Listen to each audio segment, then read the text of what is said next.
Hi, Hello, that's Stacia. that's Jeremy. We taught level 2 tempo this week at And Uptown Swing.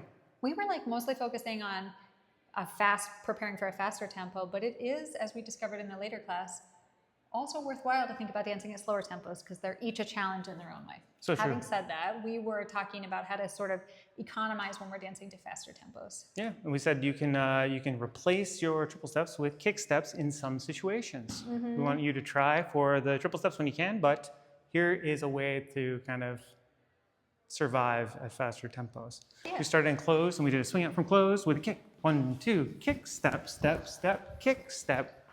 We did a swing out from open, kick, step, and then we went to closed. Like a circle. Like In a class, circle. we were using that as like 3 swing outs in a circle, and we're working on making sure that for leads, there's just some hustle in here. You gotta like get up and go. There's a little core engagement there. And a lot of what we were talking about was we're trying to economize again, right? So if we take these big kicks, that's not saving us energy.